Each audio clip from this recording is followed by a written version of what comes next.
रात्रीचा अंधार, मध्यरात्र झालेली, दिवसभर गजबजलेले रस्ते शांत झालेले, लोक आपल्या घरात गाढ झोपी गेलेले. रस्त्यावरून अधूनमधून कुणीतरी झोकांडे खात येत जात होतं. कोण कुठल्या नशेत तर कोणी कुठल्या नशेत. एका बस स्टॉप जवळचा रस्ता सुनसान, निर्मनुष्य. अंधाऱ्या रात्री साधा सलवार सूट घातलेली एक महिला एकटीच उभी, तिच्या हातात मोबाईल. तिच्याकडे पाहणाऱ्या कोणालाही वाटत होतं मध्यरात्री ती एखाद्या बसची वाट पाहत आहे. या अंधाऱ्या रात्री जे काही घडलं ते एखाद्या रहस्यमय चित्रपटातील प्रसंगापेक्षा जरा सुद्धा कमी नव्हतं. हैदराबाद मधला दिलसुख नगर बस स्टॉपचा हा परिसर. मध्यरात्री बस स्टॉपवर उभ्या असलेल्या या एकट्या महिलेकडं येणाऱ्या जाणाऱ्यांची नजर, वाईट नजर जात होती, पडत होती. अनेकांच्या मनामध्ये काही वेगळे विचार सुद्धा येत होते. लोक हळूहळू या महिलेच्या अवतीभोवती जमू लागलेले होते. कोणी काही अंतरावर उभं राहून तिच्याकडे एकटक पाहत होतं. काहींनी तिच्या जवळ जाण्याचा आणि तिच्याशी लगट करण्याचा प्रयत्नही सुरू केला. कुणी तिच्या आजूबाजूला घुटमळत होतं. रात्रीच्या अंधारामध्ये ती तब्बल 3 तास एकटी उभी होती. या 3 तासात जवळपास 40 जण या महिलेजवळ गेले. कुणी दारू पिलेलं होतं, कुणी गांजाच्या नशेत होतं. अगदी कुठल्याही क्षणी काहीही घडू शकत होतं. एकटी महिला आणि ती 40 लोक. महिला घाबरलीही नाही आणि तिथून निघूनही गेली नाही. मध्यरात्रीच्या अंधारामध्ये एकटी महिला बस स्टॉपवर अडकलेली पाहून नशेतले लोक जे काही करू शकतात ते सगळं या महिलेच्या आजूबाजूला घडत होतं. काहींनी तिच्याजवळ जाण्याचा प्रयत्न केला.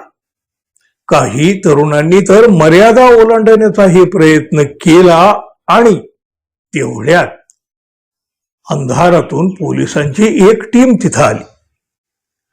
पोलिसांनी काही लोकांना तिथंच थांबवलं तर काही लोकांना बाजूला घेतलं. रात्रीच्या अंधारामध्ये 3 तास एकटी उभी असलेली ही महिला कुणी सामान्य नव्हती.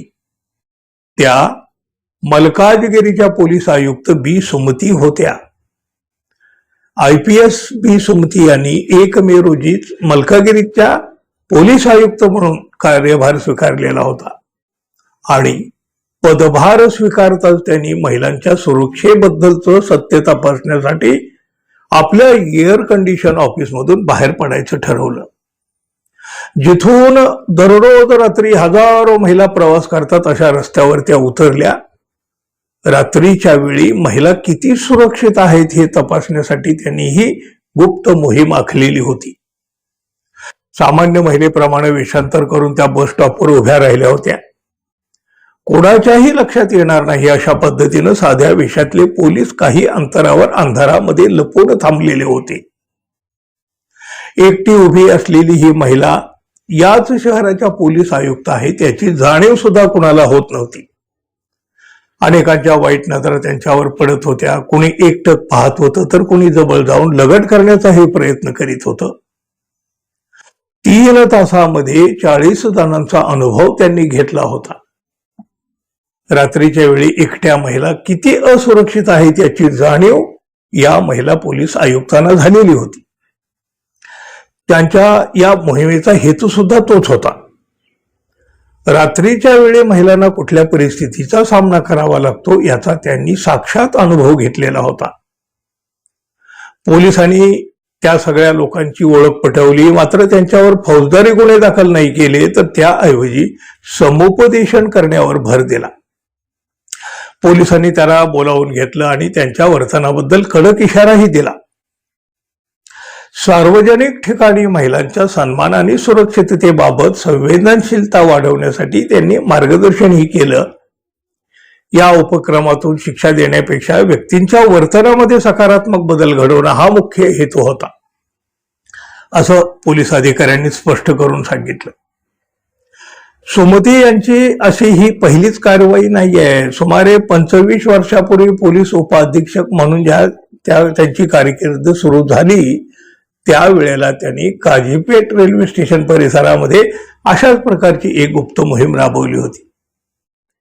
महिलांच्या सुरक्षिततेच्या मुद्द्याकडे त्यांचा नेहमीच संवेदनशील दृष्टिकोन राहिलेला आहे.